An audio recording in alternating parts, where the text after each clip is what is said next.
Oh hello guys, welcome back to the channel.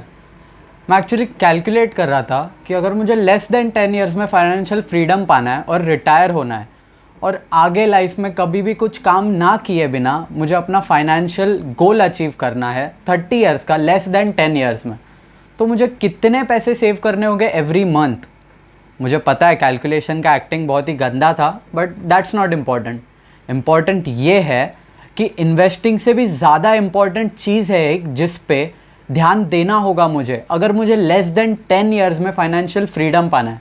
उस चीज़ के बारे में हम आगे वीडियो में बात करेंगे, तो इसी के साथ वीडियो करते हैं स्टार्ट। हाय गाइस, मेरा नाम है तेजस और इस चैनल पर मैं पर्सनल फाइनेंस से रिलेटेड कंटेंट बनाता हूँ। तो अगर आप लोग इस चीज़ में इंटरेस्टेड हो तो चैनल को सब्सक्राइब कर दीजिए ताकि यूट्यूब मेरी वीडियोस की नोटिफिकेशंस आपको देता रहे और आप बेटर फाइनेंशियल डिसीजंस लेते रहे। तो अब हम आते हैं उस इम्पॉर्टेंट चीज़ पे। अब उसकी बात करने से पहले मैं आपको बताना चाहूँगा, जो भी ऑथर्स है आर्टिकल्स के या फिर बुक्स के जिन्होंने फाइनेंशियल फ्रीडम के बारे में लिखा है और उन्होंने लिखा है कि लेस देन 10 इयर्स में, कुछ ऑथर्स ने तो 5 इयर्स में ही फाइनेंशियल इंडिपेंडेंस पा लिया था। तो वो लोग अपनी बुक्स और आर्टिकल्स में सिर्फ दो ही चीज़ों के बारे में लिखते हैं, सेविंग एंड इन्वेस्टिंग। इन दो चीज़ों को छोड़ के वो किसी और चीज़ के बारे में बात नहीं करते। बट हम सेव किस में से करते हैं? अगर हम इसके बारे में सोचें तो हम अपनी इनकम से सेव करते हैं। तो इनकम ही वो चीज़ है जिस पर इन ऑथर्स ने और इन आर्टिकल के राइटर्स ने सबसे ज़्यादा ध्यान दिया था, रादर देन सेविंग और इन्वेस्टिंग पे ज़्यादा ध्यान देने से। क्योंकि जैसे ही इन्होंने अपनी इनकम पर ध्यान दिया और इनकम बढ़ाने पर ध्यान दिया, इनकम की इंक्रीमेंट होने पर ध्यान दिया, तब उनकी इंक्रीजिंग इनकम के साथ ही उनकी सेविंग्स भी बढ़ गई और सेविंग्स बढ़ने की वजह से उनके इन्वेस्टमेंट्स बढ़ गए और इन्वेस्टमेंट्स पर जो रिटर्न्स मिलते थे वो भी हायर साइड पर हो गए। अब इनमें से ज़्यादातर ऑथर्स अपनी सारी सेविंग्स को इंडेक्स फंड में इन्वेस्ट करके भूल जाते थे। और जैसे कि हमें पता है, इंडेक्स फंड बहुत ही पैसिवली मैनेज्ड फंड्स होते हैं और इनमें इन्वेस्ट भी वही करते हैं जिनको अपनी इन्वेस्टमेंट्स पर ज़्यादा ध्यान नहीं देना होता और अराउंड 9 to 10% का रिटर्न्स उन्हें चाहिए होता है। तो इसी की वजह से हम ये कह सकते हैं कि इन्होंने अपनी इनकम बढ़ाने पर ज़्यादा ध्यान दिया। क्योंकि अगर हम कंपाउंडिंग के बेसिस पर अगर 15% रिटर्न्स की भी बात करें, तो जैसे कि मैंने अपनी कंपाउंडिंग वाली वीडियो में कहा था, हमें exponential results, kind of exponential results compounding से तब मिलने शुरू होते हैं अराउंड 10 या 9-8 ईयर्स के बाद में। बट अगर हम सोच रहे हैं कि 10 ईयर्स से कम टाइम पीरियड में हमें फाइनेंशियली इंडिपेंडेंट बनना है, फाइनेंशियली फ्री होना है, तो हम इन्वेस्टमेंट्स पर कंप्लीटली डिपेंडेंट नहीं रह सकते। तो अगर आप सोच रहे हो कि किसी भी ऑथर ने आज तक इनकम को इतना इंपॉर्टेंस ना देते हुए कंटिन्यूसली सेविंग और इन्वेस्टिंग के ऊपर इतना ध्यान क्यों दिया और पूरे बुक्स में उन्हीं के बारे में क्यों लिखा? अब इसका आंसर सिंपल है। मेन स्ट्रीम मीडिया में सेविंग और इन्वेस्टिंग पर इतना ज़्यादा कंटेंट बन चुका है कि रीडर्स भी उन्हीं दो चीज़ों को रीड करना चाहते हैं। कोई भी रीडर इस चीज़ में इंटरेस्टेड नहीं होगा या फिर ऐसी बुक में इंटरेस्टेड नहीं होगा जो बुक बस उसे कह रही है कि तुम्हें अपनी इनकम बढ़ानी होगी अगर तुम्हें जल्दी से जल्दी फाइनेंशियली इंडिपेंडेंट बनना है। तो ये सिंपल रीज़न है कि ऑथर्स अपनी बेस्ट सेलिंग बुक्स में कभी भी सेविंग और इन्वेस्टिंग पर ही ज़्यादा ध्यान क्यों देते हैं और अपनी इनकम के बारे में कुछ भी नहीं लिखते। बट अगर हम इनकम्स डिस्कस करें इन सारी ऑथर्स की, इन सारे ब्लॉग या फिर आर्टिकल के राइटर्स की, तो इनकी इनकम एटलीस्ट $100,000 या फिर उससे थोड़ा बहुत कम ज़्यादा होती है एटलीस्ट, और ये उनकी मंथली इनकम है। अगर हम $100,000 को इंडियन करेंसी में देखें तो अराउंड 70 to 73 लाख निकल के आती है। अब मैं ये नहीं कह रहा हूँ कि हम में से हर एक आदमी 70-60 लाख कमा सकता है हर महीने, बट वो उनका फाइनेंशियल गोल था जिसके लिए उन्हें इतना ज़्यादा पैसा मंथली अर्न करना पड़ता था। बट उसमें से भी अगर आप देखें तो वो अराउंड 70 to 73 लाख में से सिर्फ 5 to 7 लाख ही खर्च करते थे और 65 लाख एटलीस्ट वो लोग इन्वेस्ट करते थे सेव करके।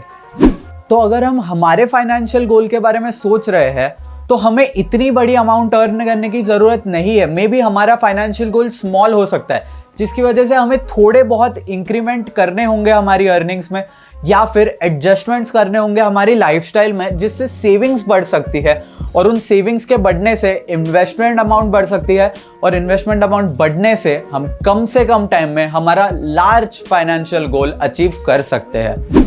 अब नेक्स्ट 2 चीज़ें जो मैं आपको बताने जा रहा हूँ, उससे अप्लाई करने से आपको थोड़ी बहुत या फिर बहुत ज़्यादा हेल्प हो सकती है आपके फाइनेंशियल गोल को अचीव करने में, बट वो कंप्लीटली डिपेंड करता है पर्सन टू पर्सन और उसके पर्सपेक्टिव से, क्योंकि इन दोनों भी चीज़ों में आपको एक्स्ट्रा हार्डवर्क करना होगा, एक्स्ट्रा एडजस्टमेंट्स करनी होंगी आपके रेगुलर रूटीन को छोड़ के। आपकी जो रेगुलर इनकम है उसमें आप जो हार्डवर्क करते हो, कोई बिजनेस हो या फिर कोई जॉब हो, उसे छोड़कर आपको एक्स्ट्रा हार्डवर्क करना होगा इन दोनों चीज़ों पे, अगर आपको जल्दी से जल्दी आपका long term financial goal achieve कर सकते हैं।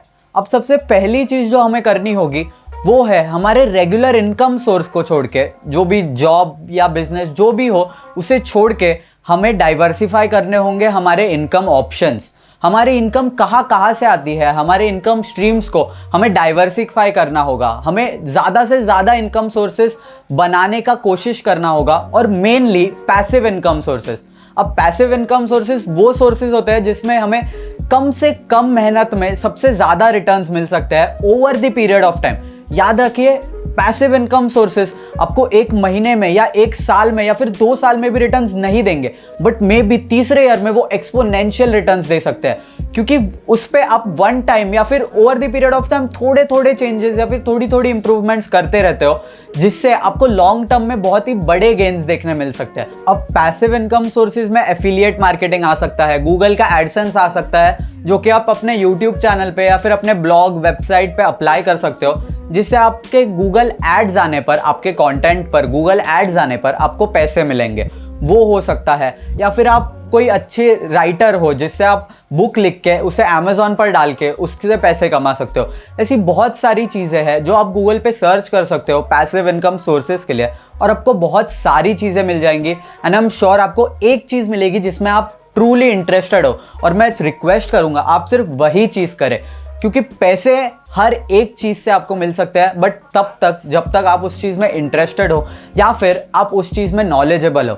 आपको अगर उस चीज़ में इंटरेस्ट नहीं है या फिर नॉलेज नहीं है, तो आप वो चीज़ लॉन्ग टर्म नहीं कर पाओगे। किसी और को कॉपी करके आप वो चीज़ लॉन्ग टर्म में नहीं कर पाओगे, जिसकी वजह से आपको उस सोर्स से ज़्यादा इनकम आना बहुत ही ज़्यादा मुश्किल हो सकता है। सेकेंड चीज़ आ जाती है आपके लाइफस्टाइल के ऊपर। आपको अपनी लाइफस्टाइल में एडजस्टमेंट्स करने होंगे, या फिर एटलीस्ट आपकी इनकम बढ़ने पर आपको अपनी लाइफस्टाइल को वैसे के वैसे ही रखना होगा।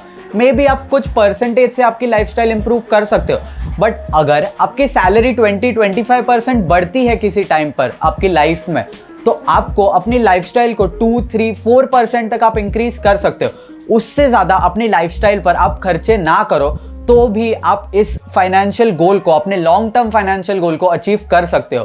क्योंकि हम बहुत सारे लोगों को देखते हैं, जैसे ही उनको रेज मिलता है सैलरी में या फिर अपने बिजनेस में 15-20% से, वो अपने एक्सपेंसेस 25-30% से बढ़ा देते हैं, कि कोई लोन लेके या फिर किसी भी चीज़ पर खर्च करके। तो ये चीज़ में आप ऑब्वियसली ज़्यादा सेव तो नहीं कर रहे हो, बट उल्टा आप अपने आप को डेट ट्रैप में अड़ा रहे हो। अब एक लास्ट चीज़ मैं बताना चाहूँगा कि ये चीज़ ऑब्वियसली सबके लिए नहीं थी। सब लोग इतनी ज़्यादा सेविंग्स करके, इतने ज़्यादा एडजस्टमेंट्स, हार्ड वर्क करके, इतने ज़्यादा पैसे सेव करके इन्वेस्ट नहीं कर पाएंगे, क्योंकि अगर सब ने ये शुरू कर दिया तो प्रोबेबली हमारी इकोनॉमी के लिए ये अच्छा नहीं होगा। बट अगर आप चाहते हो कि आप जल्द से जल्द रिटायर हो पाओ और जल्द से जल्द आप ऐसी चीज़ें करना शुरू कर दो जिसमें आप इंटरेस्टेड हो, या फिर अपनी फैमिली पर ज़्यादा ध्यान दे सको, अपने किड्स पर ज़्यादा ध्यान सको, जो कि आजकल की फास्ट लाइफस्टाइल में बिल्कुल भी पॉसिबल नहीं हो पाता, तो फिर आपके लिए ये शायद बेस्ट वीडियो थी।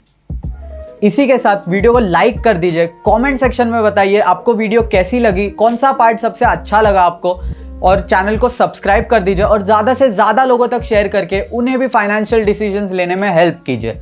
इसी के साथ मैं मिलूंगा आपको नेक्स्ट वीडियो में।